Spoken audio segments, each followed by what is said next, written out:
Very sweet नमस्ते and warm welcome दोस्तों, कैसे हैं आप सभी। आई होप आप सभी बहुत ही अच्छे होंगे, मस्त होंगे और पढ़ाई बहुत ही अच्छी चल रही होगी।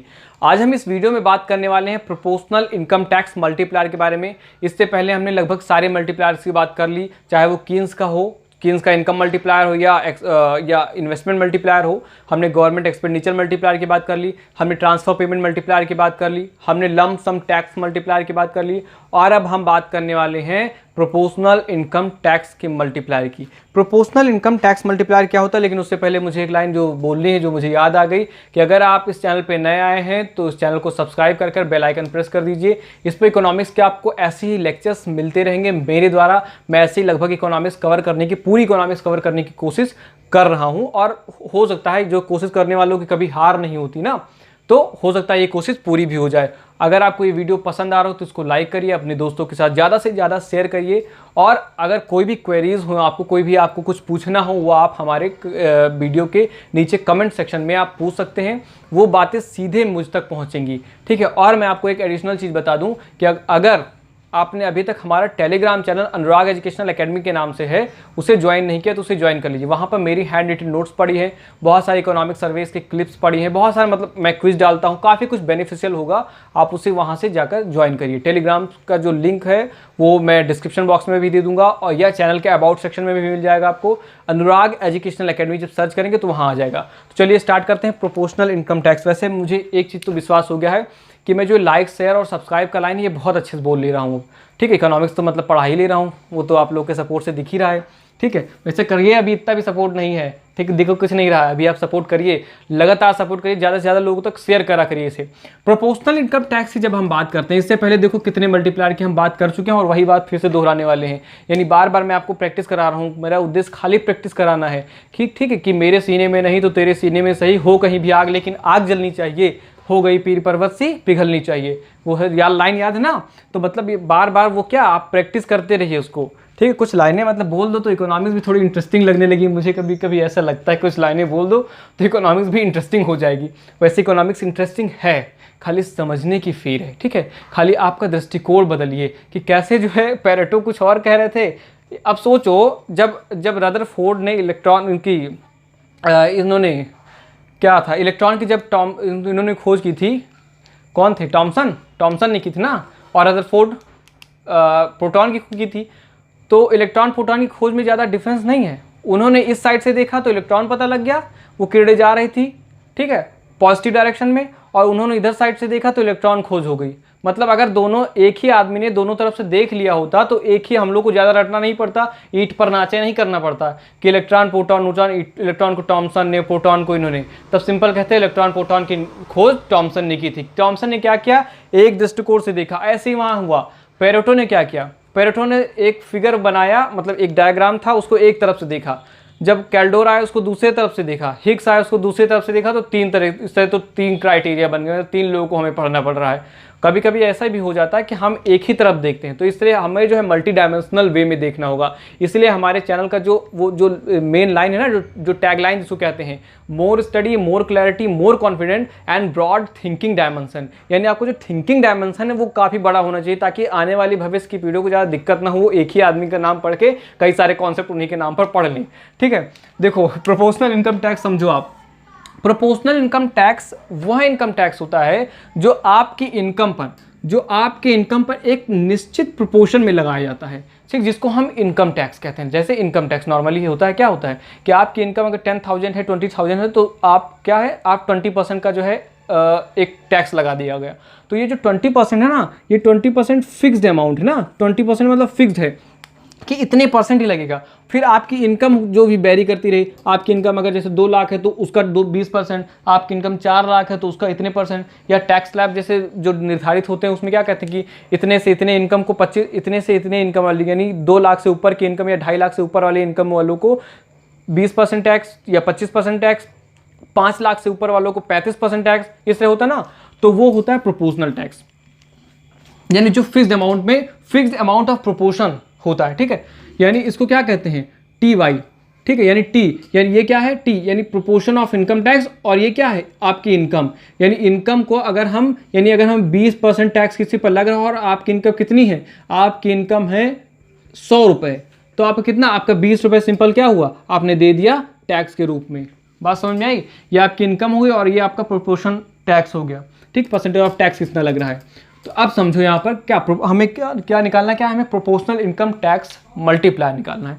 तो सिंपल जितने पिछले कॉन्सेप्ट यूज़ किए उसी को फिर से यूज़ करते हैं। क्या हमने पढ़ा था कि Y D is equal to क्या होता है, हमने पढ़ा था कि Y D is equal to था वाई माइनस टी। लेकिन आप जानते हैं कि जो टोटल टैक्स होता है, क्या होता है टोटल टैक्स, अभी समझते जाइए। Total tax is equal to होता है lump sum tax plus T Y, यानी प्रोपोर्शनल इनकम टैक्स। और यहाँ क्या है, यहाँ पर जो टी है हमने क्या करा है, इस टी को क्या लिया है, इस टैक्स टी को हमने जीरो ले लिया, यानी लमसम टैक्स हमारे यहाँ क्या है, यहाँ लमसम टैक्स क्या है, यह हमने जीरो ले लिया है, ठीक है। जैसे पिछली बार जब लमसम टैक्स करे तो वहाँ हमने टी बराबर जीरो ले लिया है, यहाँ हमने क्या किया, कैपिटल टी यानी जो लमसम टैक्स वो जीरो ले लिया है, यानी टोटल टैक्स कितना हो गया, टोटल टैक्स बराबर कितना हो गया, total tax is equal to T Y.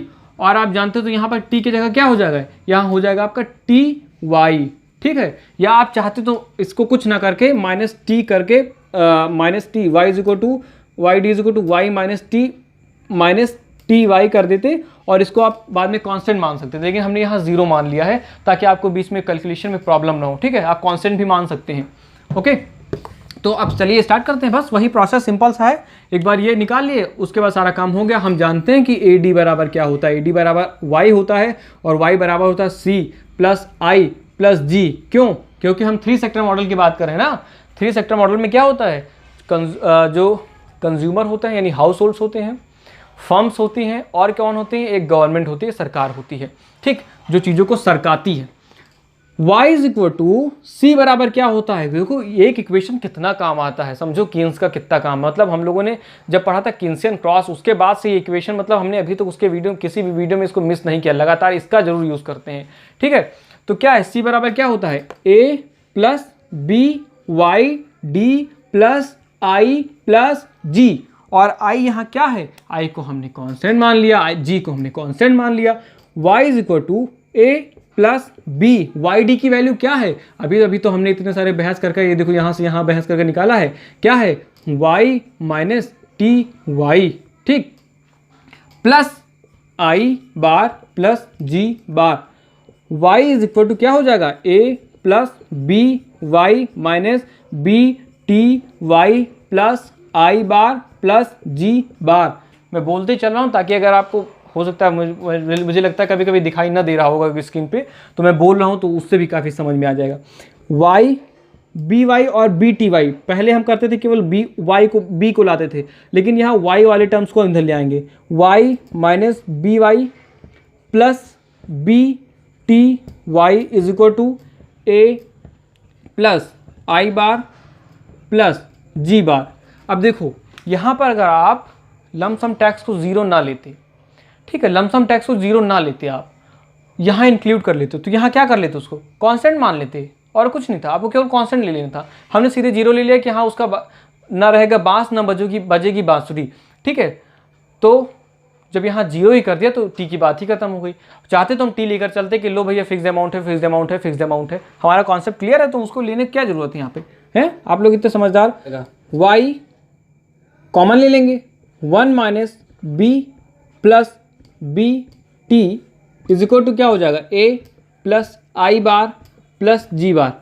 अच्छा एक चीज़ और जान लो यहाँ पे, क्योंकि हम इतने आगे बढ़ाए हैं तो आप लोग ट्रांसफर पेमेंट के बारे में जानते हैं, तो यहाँ हम टी आर को भी क्या ले रहे हैं, या तो हम कांस्टेंट ले रहे हैं या तो जीरो ले रहे हैं, तो हम यहाँ सबको जीरो ले रहे हैं, हम ट्रांसफर पेमेंट को भी जीरो ले रहे हैं, ठीक है। हम यहाँ पर गवर्नमेंट एक्सपेंडिचर और इन्वेस्टमेंट को कांस्टेंट ले रहे हैं, लेकिन बाकी सबको क्या कर रहे हैं, जीरो ले रहे हैं या कांस्टेंट ले रहे हैं, ठीक है। कांस्टेंट ले रहे हैं इसलिए मैंने इसको यहाँ पर लिखा नहीं, लेकिन आगे लिखूंगा, अभी देखो अभी कहाँ मैं लिखूंगा इसको, ठीक है। y इज इक्वल टू क्या हो जाएगा, 1/1 minus B plus B t a plus i bar plus g bar. अब चाहो तो यहाँ पर क्या कर दो, आप टी आर का बार लगा दो, यानी ट्रांसफर इनकम भी मिली जो भी कांस्टेंट है, ठीक है। हटा दो इसको वरना आप कंफ्यूज हो जाएंगे, ठीक है। अब देखो यहाँ पर इस फॉर्मूले में मैं और कुछ नहीं करना, ये फॉर्मूला सिंपल निकल कर आ गया है। अब आपको समझना है यहाँ पर ये क्या है, ये कांस्टेंट है, ठीक है।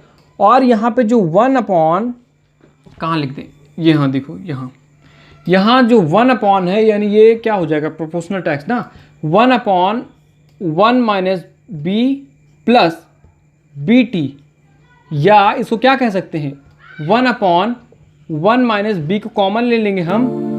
ओ दैट्स इट, तो लाइट चली गई। चलिए, तो 1 घंटे बाद लाइट चली गई थी तो वहाँ पर सारा प्रोसेस रुक गया था। तो एक बार फिर से स्टार्ट करते हैं। हम लोग कहाँ थे, y इज इक्वल टू, ये उधर चला जाएगा उस साइड में, ठीक है, कहाँ चला जाएगा 1/1 minus B plus B t into a plus i bar plus g bar, ठीक है। तो यहाँ पर अब इसके सिवा कुछ नहीं होगा। यहाँ पर जो ये है ना, दिखा रहा हूँ आपको लिख कर अभी अलग से, देखो क्या है, यहाँ 1/1 minus B plus B T और 1/1 माइनस बी 1 माइनस टी को क्या कहते हैं, को हम कहते हैं simple proportional income tax multiplier. यानी यहाँ क्या हो जाएगा 1/1 माइनस बी 1 माइनस टी, इसे क्या कहेंगे हम, प्रोपोर्शनल इनकम टैक्स मल्टीप्लायर, ठीक है। तो इस वीडियो में इतना ही, बस खत्म ही होने वाला था कि लाइट चली गई थी।